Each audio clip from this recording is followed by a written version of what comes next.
never slow up, no I don't take shit. I got no love for the fakeness. If you wanna play tough and wanna hate this, I'll always show up.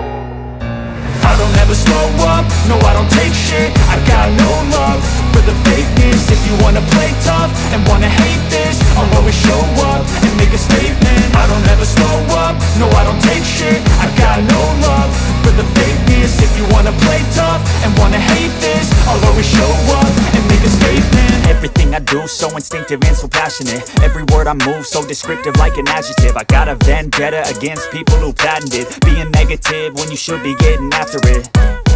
I got facts over tracks, this and that. Spitting slow, spitting fast. I could roast, I could gas. Think I'm okay at last, but I don't know if that can erase all the past. And the pettiness, a reflection of the emptiness. Hilarious, you think you're worth my time, you're delirious. Mysterious, because you hide behind a fake exterior. Inferior, you know I'll always be. Okay, so what's up guys? This is JPM. Okay, so yung gamit natin, YTX lang. Hindi po yan na Ducati Scrambler. So YTX 125 yung gamit natin. And test drive naman natin to ngayon. Kung maganda ba talaga itakbo yung YTX na yun. So usually yung ginagamit nitong YTX na to para pang tricycle. So ngayon, medyo bago na ang ihip ng panahon, ginagamit na to para i-set up. Sa video na to, pag sinet up mo na, para ka ng... So yung handling niya, napakaganda mga sir, kita nyo naman. Para ka ng nag-big bike, pero kung lalakihan mo pa yung gulong. So hindi ko na-try yung malaking gulong eh. Pero kung siguro matatry ko yun, baka. So subukan ba natin kung ano ba yung top speed ng YTX na to. Shoutout dun sa may-ari Hindi yata ang may-ari kasi na itatop speed ko to. Sa mga tricycle driver ng YTX na may sidecar, huwag nyo nang lagyan ng sidecar. Subukan yung i-set up para at least malaman nyo din and makita nyo kung gaano ba talaga kaganda yung YTX. And for sure, maybe next vlog ko or sa susunod na magkapera ako, baka bumili na ako ng YTX na ganito. So parang big bike siya ayan kung makikita mo. So tara, try natin top speed.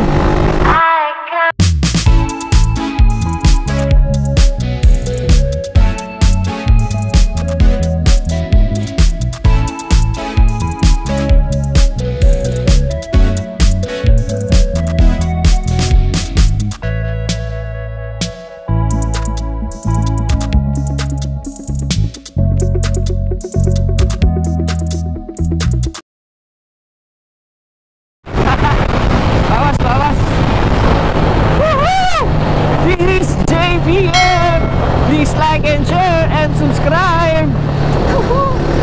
Yung kagaya ni Motodeck. Parang Motodeck na naka big bike. So iba-iba talaga pag naka YTX. So wala akong persa kanina, kaya hindi ko na itatop speed to. Mamaya maubusan pa ako ng gas. So wala siyang indicator ng gas, kaya medyo hirap. Talagang tatansyahin mo lang yung gas dito sa YTX na to. And dito naman sa panel board na to, ay nako, so speed lang yung makikita mo niya, kilometer per hour lang yung makikita mo dito. Punta tayo ng Lucena City para doon kasi bibili tayo ng para sa mga tropa natin. Ang suot ko ngayon parang food panda na nga ito eh. So nandito ako ngayon sa Dalahican, Lucena. Aray ko, dito tayo. Ay nako,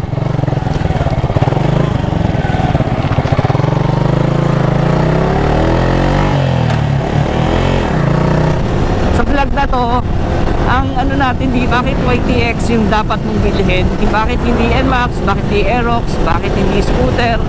So kung binata ka or gusto mo ng big bike, ito na lang yung sa akin Kung binata ka, gusto mo maganda ang motor mo, gusto mo pwedeng pang negosyo, so dito sa YTX na to, lahat talaga nandito na. So bakit ko nasabing lahat nandito na?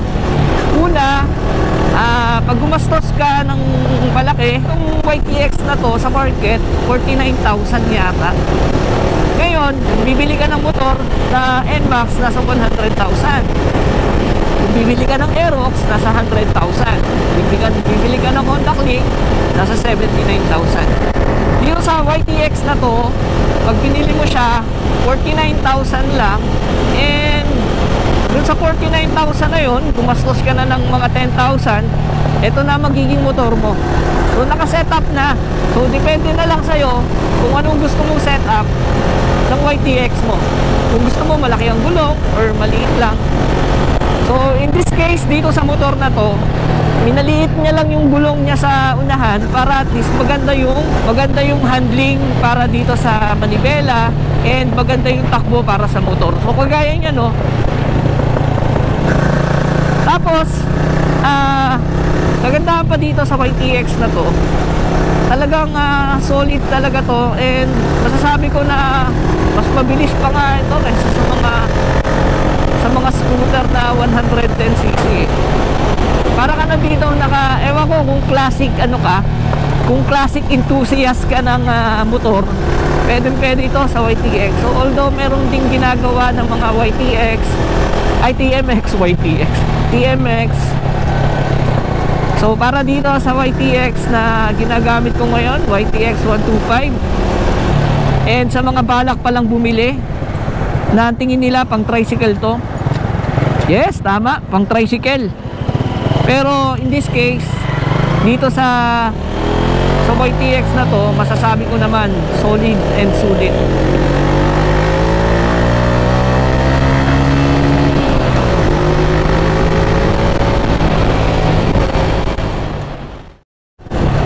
Ayan, no, yung YTX, oh. Ang sarap mag-ano. So para kang nagdadrive. Ang feeling ko ngayon, ang feeling ko lang mga sir, para akong nagdadrive ng big bike. Kung paano gamitin to, puro ang dagdag niya ay pababa. Ang dagdag niya pataas. Ang dagdag niya pataas, ang bawas niya pababa. So baligtad. So siguro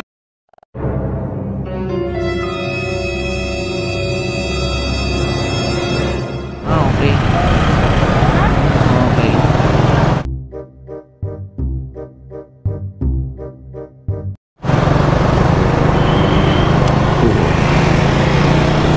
Mga ano na rin yata to. Okay. Minsan makakatuwa din pag yung babae nagdadrive ng motor. Mamamahal kita kahit di pinapansin ang damdamin ko. Di mo man ako mahal, eto pa rin ako nagmamahal ng tapat sa'yo. Bakit nga ba mahal kita? Ba't sinasapak? Ay, wow. Lagot ka, huling-huli ka. Minahaw naman sa atin. So in this vlog, nakakatuwa kasi minahay sa atin. So this is JPM nga pala, ma'am. Kung makikita mo yung vlog ko, nakakapogi talaga tong YTX na to, mga sir, kung alam nila. So shoutout sa iyo, ma'am, kahit di kita kilala. For the views. Sabi ni J-Mac, for the views. Iko na isa, nakakatuwa kasi pinagbigyan tayo ng pagkakataon para gamitin tong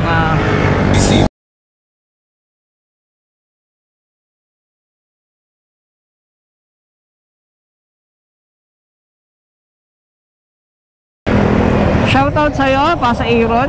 Shoutout sa'yo, Aaron Atienza. Shoutout sa'yo, sir. And thank you for the opportunity na bata. Aaron Atienza. Sir, wag po. Okay, mag-withdraw muna tayo mga sir. Mga solid YTX. Ano yun? Pinapapunta ako ni Sir Pasa. Punta mo Sir Pat mo doon. Nandun yun. Siya nang bahala sa'yo. Wala. Shoutout muna dito sa guard ko. Ay, sa guard ba lang? Sa driver naming malupit. Shoutout! Magmamanok yan, kaya nahuhuli sa sabong eh. Isa sabong eh. Ay, nako. Grabe ang init and talaga ako ma-withdrawal. Grabe. Video na yan. Ano tayo niyan?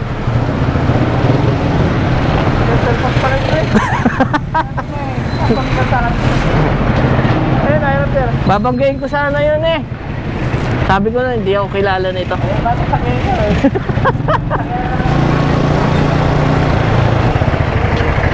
Grabe ang haba ng pila. Biyahe na tayo, dalagin ka na. So, mag-deliver lang tayo ng pagkain. After natin mag-deliver ng pagkain, uwi na rin tayo. Nag-request lang yung tropa. Bigyan lang natin kahit pa paano. Bili tayo ng chicken.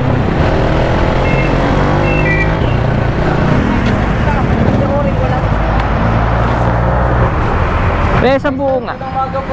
Chap-chap. Oo, chop. Kaya magkano yung emperador nyo? Okay lang? Mahalagay meron.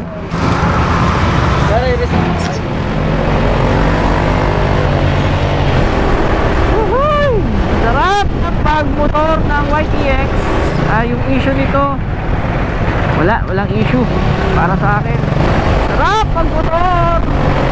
So dito na matatapos yung vlog na to, and sana nagustuhan nyo tong YTX na to. Napaka-sulit, napaka-solid ng pagkaka-setup, and napakasarap sa pakiramdam. Yung sa bangko mo, hindi ka, pag nakaupo ka, para ka lang din nakaupo sa sopa. Problema lang dito, yung tingin na ng gas. Pero don't worry kasi 7 liters po yung 7.5, correct me if I'm wrong, or 7.2 liters po yung 7 liters yung gas tank. Kaya hindi ka agad mauubusan. So 125cc yung YTX, pero napaka-solid na and napakasarap ng gamitin. So yung may-ari naggastos ng 13,000 para lang sa setup dito, and kailangan natin ingatan syempre yung motor. Kapag may motor, ginagastosan talaga, and mas mahal pa yan kaysa sa gastos dun sa jowa. So this is JPM. Please like and share and subscribe. Bago ka pa lang sa channel ko, pa-subscribe na, and kung nagustuhan mo to, pa-share na rin para at least happy tayo lagi, happy ang lahat. Sana magustuhan nyo tong vlog na to, and this vlog is magtatapos ngayon.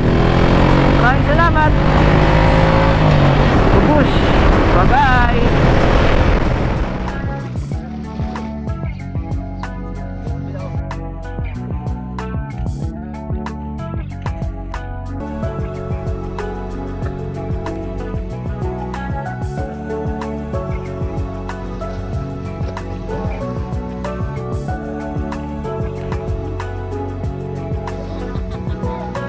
May order ng Food Panda? Hintayin niyo ako, sir. Sige, sir. May order ng Food Panda? Sige, sir.